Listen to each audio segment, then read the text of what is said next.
नमस्कार, भक्ति दर्शन समाचारमा स्वागत छ। म हेमा शर्मा।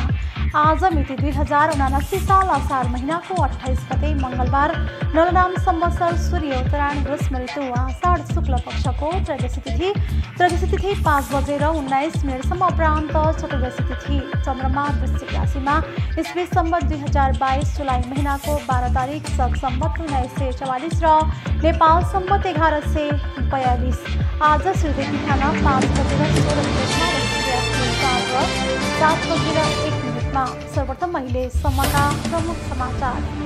काठमाडौँको पशुपति क्षेत्रमा 2 दिने राष्ट्रव्यापी सनातन धर्म सम्मेलन सम्पन्न। नेपाललाई हिन्दू राष्ट्रको रूपमा पुनर्स्थापना गर्न सनातन ओमकार परिवारभित्रका हिन्दू, बौद्ध, किराँत, सिख, जैन लगायतका सम्पूर्ण सम्प्रदाय एकजुट हुनुपर्नेमा वक्ताहरूको जोड। नेपालको लुम्बिनी प्रदेशमा पर्ने पाल्पा जिल्ला धार्मिक, सांस्कृतिक एवं ऐतिहासिक रूपमा अति नै महत्त्वपूर्ण हुनुका साथै पुरातात्विक सम्पदाले पनि भरिपूर्ण जिल्लाको रूपमा परिचित अत्यन्तै सुन्दर भूपरिदृश्यका रूपमा रहेको पहाडकी रानी उपमा प्राप्त गर्न सफल तानसेन सहर अति नै महत्त्वपूर्ण र विविधतापूर्ण रहनुका साथै भौगोलिक दृष्टिकोणले पनि उत्तिकै आकर्षक। तनहुँको भानु नगरपालिका 4 चोदी रम्भा स्थित आदि कवि भानुभक्त जन्मस्थल विकास समितिमा पूर्वाधार निर्माण गरिँदै भानु जयन्तीको अवसरमा स्थानीय मठ मन्दिरमा पूजा अर्चना, दीपावलीको आयोजना, असार 29 गते प्रभात फेरी, भानुभक्तको शालिगमा माल्यार्पण, श्रद्धाञ्जली सभा, साहित्य तथा सांस्कृतिक कार्यक्रम, राष्ट्रिय स्तरको खुल्ला कविता प्रतियोगिताको आयोजना।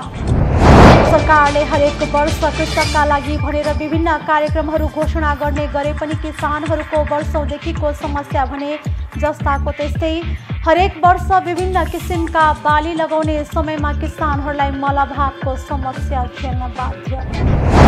दोलखाको भीमेश्वर नगरपालिका 2 को सोक्ला गाउँमा साहसिक पर्यटन प्रबन्धनका लागि rock climbing and hiking route सुरु। खेलाप, सोक्ला र चम्कासँग जोडिएका 3वटै पहरामा मिनी रक क्लाइम्बिङ, एडभान्स र हाई लेभलको रक क्लाइम्बिङ गर्न सक्ने माउन्टेन गाइड छिरिङ जङ्बो शेर्पाको भनाई भूगोल र वातावरणीय दृष्टिले यो रक क्लाइम्बिङ सँगै साइक्लिङ पनि गर्न सकिने।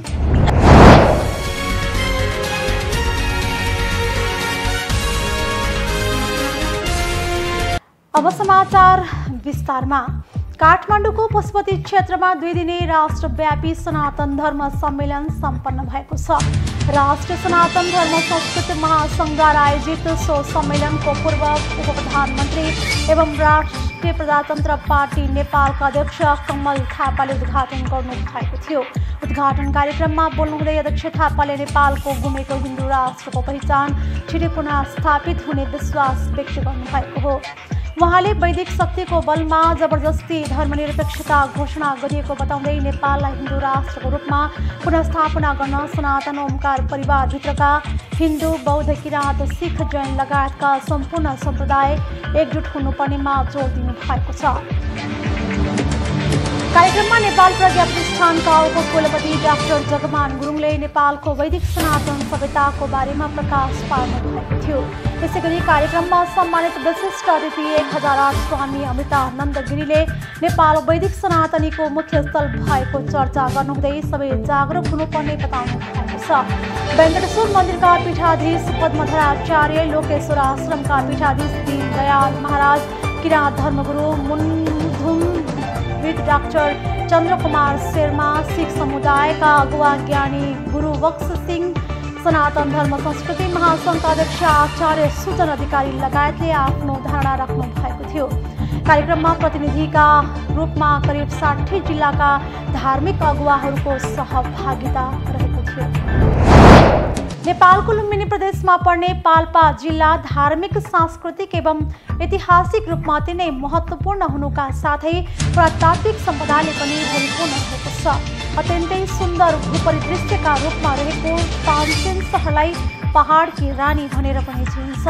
श्रीनगर पहाडको फेदीमा रहेको तानसेन ऐतिहासिक, धार्मिक र सांस्कृतिक रूपमा अति नै महत्त्वपूर्ण र विविधतापूर्ण रहनुका साथै भौगोलिक दृष्टिकोणले पनि उत्तिकै आकर्षक स्थलका रूपमा परिचित रहेको छ। पाल्पा स्थल पुरानो नेवार बस्ती, मठ मन्दिर, व्यापार, परम्परागत धातुकला, शिल्प र ढाका टोपीका लागि प्रसिद्ध छ। काठमाडौँ उपत्यका बाहिरका महत्त्वपूर्ण सम्पदा बस्तीहरूमध्ये तानसेन पनि एक हो।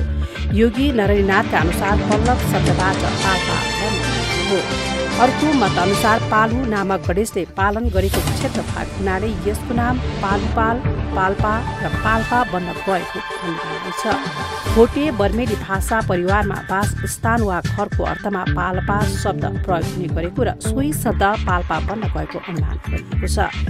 मध्यकालदेखिका कला र वास्तुकलाका असंख्य नमुनाहरू, प्राचीन स्मारक, आकर्षक पाटी पौवा र मनमोहक उर्वर खेतीयोग्य भाटले तानसेनलाई सम्पन्न बनाएको छ। गण्डकी महात्म्य अनुसार विक्रमको 16औं-17औं शताब्दीतिर पाल्पाका सेनवंशी राजा मुकुन्द सेन प्रथमकालीन पाल्पाको राज्य सीमा पूर्व बराह क्षेत्र, पश्चिम रुरु क्षेत्र, उत्तर मुक्ति क्षेत्र र दक्षिण हरिहर क्षेत्र रहेको थियो। हिन्दू तथा बौद्ध धर्मको केन्द्रको रूपमा रहेको यो सहरभित्र तत्धर्म र सम्प्रदायसँग सम्बन्धित देवदेवी र स्मारक एवं कलाकृतिहरूको अभूतपूर्व भण्डार छ। यसमा पनि सहरकै पहिचानको रूपमा रहेको अमरनारायण मन्दिर र भगवती मन्दिरको विशिष्ट महत्त्व छ। तानसेनका बासिन्दा हिन्दू धर्म अन्तर्गत शैव धर्म, शाक्त धर्म, वैष्णव धर्म र गणपत्य जस्ता विभिन्न उपसम्प्रदायमा विश्वास र आस्था राख्छन्। सहरका चोक, खुल्ला स्थल, साङ्गुरा गल्ली, मन्दिर, पाटी पौवा, ठुङ्गेधारा, चैत्य बिहार, पोखरी लगायतका स्थानमा यी सम्प्रदाय सम्बद्ध मूर्तिहरूको नित्य र नैमित्तिक रूपमा पूजाआजा यद्यपि हुने भएको छ। तानसेन नगरी हिन्दू धर्मका अतिरिक्त बौद्ध धर्मका दृष्टिकोणले पनि उत्तिकै महत्त्वपूर्ण छ। यस सहरमा रहेका चैत्य बिहार स्तूपले बौद्ध धर्म र कलाको सुन्दरतम प्रतिनिधित्व गरेका छन्। आनन्द विहार तानसेन सहरकै सबैभन्दा पुरानो विहार मानिन्छ। यो विहारमा शाक्य र बज्राचार्य समुदायका नेवारको चुडाकर्म व्रतबन्ध गर्ने चलन छ। यस्तै धर्मचक्र महाविहार र कोलाङ्गीको विहार पनि महत्त्वपूर्ण बौद्ध सम्पदा हो। टक्सार टोलमा अवस्थित महाचैत्य विहार 1985 सालमा तत्कालीन डिट्टा अमृतलाल बज्राचार्यको नेतृत्वमा स्थापित गरिएको हो। यो विहार शाक्य र बज्राचार्यहरूको चुडाकर्म गर्न स्थापना गरिएको हो। काठमाडौँ उपत्यका बाहिर रहेका प्राचीन र ऐतिहासिक बस्तीहरूमध्ये मगर एवं सेनकालीन तानसेन बस्ती एउटा महत्त्वपूर्ण बस्तीको रूपमा प्रख्यात छ। पद्म पुराणमा कालीगण्डकीको समीपवर्ती रूपदेश र त्यसको राजधानी पाल्पापुरी भनिएको छ।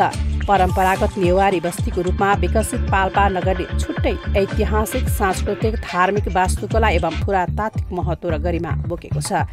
यसको उदाहरणमा अमरनारायण मन्दिर, रानी महल, भैरव स्थान, गणेश मन्दिर, भगवती मन्दिर आदि हुन्। स्थानले तानसेन सहरको प्राचीनता र वैभवतालाई दर्शाएको छ। तानसेन बस्तीको ऐतिहासिक, धार्मिक, सांस्कृतिक एवं पुरातात्विक महत्त्वले गर्दा सन् 2008 जनवरी 30मा यसलाई युनेस्कोले सम्भावित विश्व सम्पदा सूचीमा सूचीकृत गरेको छ। तानसेन नगरको सर्वोच्च भागमा अवस्थित श्रीनगर मन्दिर रहेको ठाउँबाट तानसेन नगरको सम्पूर्ण भाग देख्न सकिन्छ। यसको सामरिक महत्त्व उच्च छ। श्रीनगर स्थानबाट ऐतिहासिक पाल्पा दरबार, भगवती मन्दिर, टोडीखेल लगायत स्थानको सहजै अवलोकन गर्न सकिन्छ। शैलीका दृष्टिले यहाँ तले शैली र गुम्बद शैलीका मन्दिर छन्। तले शैलीका मन्दिरमा अब नारायण मन्दिर, भगवती मन्दिर, सूर्य विनायक मन्दिर, गणेश मन्दिर, भीमसेन मन्दिर लगायत छन् भने गुम्बद शैलीका मन्दिरमा भगवती टोलको भद्रेश्वर महादेव मन्दिर, टक्सार टोलको गणेश लगायत मन्दिर छन्। विभिन्न सांस्कृतिक परम्परा, जात्रा, पर्वहरूको खुला सङ्ग्रहालय नै हो तानसेन। यहाँका प्रत्येक टोल र गल्लीहरूले आफ्नै विशिष्ट सांस्कृतिक परम्परा बोकेका छन्। तिब्बत जाने प्राचीन व्यापारिक पैदल मार्ग तानसेन हुँदै गएको छ। यो सहरमा विभिन्न जातिले आफ्ना धार्मिक आस्था, मूल्य, मान्यता र आवश्यकता परिपूर्तिका लागि टोलमा देवी देवताको स्थापना, मठ मन्दिरको निर्माण, मनोरञ्जन र सांस्कृतिक क्रियाकलापको आयोजनाका लागि खुल्ला चोक र पोखरीको व्यवस्थापन गरेका छन्। तानसेनका बौद्ध मार्गीहरूको महत्त्वपूर्ण सांस्कृतिक पर्वोत्सव अष्टमी व्रत हो। चैत्य र बिहारहरूमा गरिने पूजाआजा र उपासना अष्टमीमा गरिन्छ। मूर्त एवं अमूर्त सम्पदाहरूको भण्डार नै हो यो सहर। यत्रतत्र छरिएर रहेका विभिन्न धर्म र सम्प्रदायसँग सम्बन्धित सम्पदाले विभिन्न धर्म र सम्प्रदायको प्रतिनिधित्व मात्र नगरेर तत्धर्म र भक्तहरूको आस्था र विश्वासलाई पनि बोकेका छन्। तानसेन सहर विभिन्न धर्म र सम्प्रदायसँग सम्बन्धित कला र वास्तुकलाको केन्द्र मानिन्छ। धार्मिक कला र वास्तुकला सम्बन्ध स्मारकहरूमा शैव धर्म, वैष्णव धर्म, शाक्त धर्म, गणपतीय र बौद्ध धर्म सम्बन्ध कलाकृतिहरू सहरका टोल चोक, ढुङ्गेधारा, साङ्गुरा गल्ली, खुल्ला स्थल, प्रवेशद्वार, मठ मन्दिर, चैत्य विहार लगायतका स्थानमा देखिन्छ। यस्ता धार्मिक वास्तुकलाका उत्कृष्ट नमुनामध्ये अमरनारायण मन्दिर, भगवती मन्दिर, भीमसेन मन्दिर, गणेश मन्दिर, बटुक भैरव मन्दिर, सतल पाठी पौवा, चैत्य विहार प्रमुख हुन्। त्यस्तै पाल्पा दरबार, मुड ढोका, शीतल पाठी लगायत वास्तुकलाका उत्कृष्ट लौकिक नमुना मानिन्छ। वास्तुकलाका अन्य नमुनामा पाठी पौवा, धर्मशाला, पोखरी, परम्परागत नेवारी आवास हुने पर्दछन्। यसका अतिरिक्त तानसेन सहरमा ऐतिहासिक स्मारकहरू र राणाकालीन भवनहरू पनि छन्। अनियन्त्रित शहरी विकास, बढ्दो जनघनत्व एवं आधुनिकीकरणले गर्दा यहाँका कतिपय महत्त्वपूर्ण र प्राचीन सम्पदाहरूमा क्षति पुगेको छ। परम्परागत नेवारी घरहरू आधुनिक निर्माण सामग्रीहरूको उपयोग गरी निर्माण हुनाले मौलिकता भएको छ। अमरनारायण मन्दिर र यसको परिसरमा रहेका अनगिन्ती कलाकृति, भगवती मन्दिर तथा पाल्पा दरबार सङ्ग्रहालय जस्ता महत्त्वपूर्ण स्मारक र सम्पदाहरूले ऐतिहासिक तानसेन नगर भरिपूर्ण रहेका कारण यो क्षेत्र पुरातात्विक दृष्टिले महत्त्वपूर्ण छ। नेपालका ऐतिहासिक, धार्मिक, सांस्कृतिक एवं पुरातात्विक महत्त्वका नगर बस्तीहरूमध्ये तानसेनले विशिष्ट र महत्त्वपूर्ण स्थान ओगटेको हुनाले संयुक्त राष्ट्रसङ्घले सम्भावित विश्व सम्पदा सूचीमा सूचीकृत गरेको छ। मूर्त र अमूर्त सम्पदाहरूको केन्द्रको रूपमा रहेको यो सहरको विभिन्न भागमा यत्रतत्र रूपमा छरिएका कला र वास्तुकलाका अद्वितीय नमुनाहरू छन्। त्यस्तै वर्षभरि आयोजना गरिने अनेकन सम्प्रदाय सम्बन्ध अमूर्त जात्रा पर्व, उत्सव, संस्कार छन्। धारा, पाटी पौवा लगायतका सम्पदाहरू पनि छन्। तानसेन बस्तीको ऐतिहासिक, धार्मिक, सांस्कृतिक एवं पुरातात्विक महत्त्वले गर्दा सन् 2008 जनवरी 30 यसलाई युनेस्कोले सम्भावित विश्व सम्पदा सूचीमा सूचीकृत गरेको छ। तनहुँको भानु नगरपालिका 4 चुल्ही रम्गा स्थित आदिकवि भानुभक्त जन्मस्थल विकास समितिमा पूर्वाधार निर्माण गरिएको छ। संस्कृति, पर्यटन तथा नागरिक उड्डयन मन्त्रालयले विनियोजित गरेको 30 लाख रुपैयाँको लागतमा जन्मस्थल विकास समितिको कार्यालयमा पूर्वाधार निर्माण गरिएको हो। चालु आर्थिक वर्षमा विनियोजन भएको उक्त बजेटबाट कार्यालय परिसरमा ढुङ्गा छाप्ने बाटो फराकिलो गर्ने काम भइरहेको समितिका कार्यकारी निर्देशक शङ्कर राणा फाटले जानकारी दिनुभएको छ। उहाँका अनुसार यसअघि उर्जाड जस्तै रहेको कार्यालय भवनमा अहिले रङरोगनको काम पनि गरिएको छ। कार्यालय परिसरलाई आकर्षक बनाउन ढुङ्गा छाप्न लागि हो। त्यस्तै कार्यालयको सुरक्षाका लागि कम्पाउन्ड निर्माणको काम पनि भइरहेको छ। केही वर्ष पहिला मन्त्रालयले भानु जन्मस्थल विकास समितिलाई नगरपालिका मातहतमा राख्ने निर्णय गरेको थियो। नगरपालिका मातहत राखिँदा विकास समितिले सोचे अनुरूपको काम गर्न नसकेपछि पुनः सङ्घीय सरकार मातहत नै समितिलाई राखिएको छ। कार्यालयसम्म आवत गर्ने बाटो साँघुरो भएकाले बाटो फराकिलो गर्ने काम पनि भइरहेको छ। विकास समितिले 3 दिनसम्म 209औं भानु जयन्ती मनाउने गरी तयारी गरेको पारेको छ। यही असार 27, 28 र 29 गतेका 3 दिनसम्म भानु जयन्ती मनाउने तयारी गरिएको हो। भानु जयन्तीको अवसरमा सोमबार स्थानीय मठ मन्दिरमा पूजा अर्चना र साँझ दीपावली गरिएको थियो भने 28 गते आज भानु भक्ति रामायण वाचन प्रतियोगिता, राष्ट्रिय स्तरको खुला कविता प्रतियोगिता र विद्यालय स्तरीय खुला कविता प्रतियोगिता आसार 29 गते प्रभात फेरी, भानुभक्तको शालिगमा माल्यार्पण, श्रद्धाञ्जली सभा, साहित्य तथा सांस्कृतिक कार्यक्रम राखिएको छ। सोही अवसरमा आज मङ्गलबार राष्ट्रिय स्तरको खुल्ला प्रतियोगिताका लागि 35 जिल्लाबाट 112 जनाको कविता प्राप्त भएकोमा 15 कविता छनौट भएका छन्। प्राप्त कवितामध्ये मूल्याङ्कन समितिको निर्णय बमोजिम 15 कविता छनौट गरिएको हो। कविता प्रतियोगिताका लागि 35 जिल्लाबाट 112 कविता प्राप्त भएको थियो। छनौट भएका कविता स्वयं उपस्थित भई असार 28 गते वाचन गरिँदैछ। त्यसका लागि 10 पूर्णाङ्क तोकिएको छ। पहिलो र दोस्रो चरणको मूल्याङ्कनबाट प्राप्त अङ्कको योगको आधारमा अन्तिम नतिजा प्रकाशन गरिने समितिले जनाएको छ। प्रतियोगिताका लागि पर्वतका तारानाथ पराजुलीको नजन्माइएका छोरीहरू, विराटनगरका केशव भण्डारी कञ्चनको देश छाड्नु अघि, कास्कीका नवराज अधिकारीको नेपाल आमासँग, नवलपुरका हरिप्रसाद घिमिरेको नेपाल प्रवृत्ति, आछामका मीन प्रसाद पाण्डेको मुजारे गुराँस, रामेछापका विक्रम पवन परियारको सूर्यमुखी फूल, कपिलवस्तुका जोशीका कडेलको समृद्ध नेपाल, बाराका अभिषेक ओझाको के छैन नेपालमा, पोखराका कमलराज ढुङ्गानाको भानु सम्झनामा, खोटाङका मुकुन्द कृष्ण थापाको आह्वान, पाल्पाका जनक कार्कीको कागज, पर्वतका लक्ष्मीदेवी पौडेलको कविको सम्झनामा, रूपन्देहीका शिव खनालको उज्यालोको कथा, कास्कीका संयोग बस्यालको युवा आह्वान र कास्कीकै मदन घिमिरेको मैले देखेको देश कविता प्रतियोगिताका लागि छनौट भएको छ। प्रतियोगितामा प्रथम हुनेलाई 20,000 रुपैयाँ, द्वितीय हुनेलाई 15,000 र तृतीय हुनेलाई 10,000 रुपैयाँ र सान्त्वना हुने 2 जनालाई जुनही 5,000 का दरले पुरस्कार वितरण गर्ने बताइएको छ। सरकारले हरेक वर्ष कृषकका लागि भनेर विभिन्न कार्यक्रमहरू घोषणा गरेको छ। यसका लागि ठुलो रकम समेत विनियोजन हुन्छ, तर किसानहरूको वर्षौँदेखिको समस्या भने जस्ताको त्यस्तै रहेको छ। हरेक वर्ष विभिन्न किसिमका बाली लगाउने समयमा किसानहरूलाई मल अभावको समस्याले सताउने गरेको छ। सरकार परिवर्तन भइरहन्छ, सरकारमा रहेका मन्त्रीहरू पनि पटक पटक परिवर्तन भइरहन्छन्, तर कृषि प्रधान देशमा रहेका किसानहरूको समस्या भने जिउका त्यो रहेका छन्। एक रिपोर्ट। सरकारले कृषकका लागि भनेर विभिन्न कार्यक्रमहरू ल्याउने गरेको छ। किसानलाई समयमा मल उपलब्ध गराउन भनेर ठूलो रकम पनि छुट्याउने गरेको छ। स्थानीय तहदेखि प्रदेश र सङ्घीय सरकारले वर्षेनी अर्बौं बजेट सक्ने गरे पनि रोपाइँको बेला किसानले मल समयमै नपाउने समस्यामा भने कमी आउन सकेको छैन। मानो रोपेर मुरी फलाउने बेलामा मल नपाउँदा किसानहरू वर्षेनी समस्यामा पर्ने गरेका छन्। हामीहरू यति जन लगाएको छु अनि मलसल केही पाउँदैन, अनि कसरी अब खेती गर्नु होइन, अनि खेतीमा मल नहालेपछि त धान राम्रो हुँदैन, हाल्नै पर्छ। अनि यो सरकारहरू केही पनि दिँदैन, न मल लाउन दिन्छ न केही दिन्छ। किसानहरू रासायनिक मलका लागि वर्षेनी शास्ति बिहोर्न बाध्य छन्।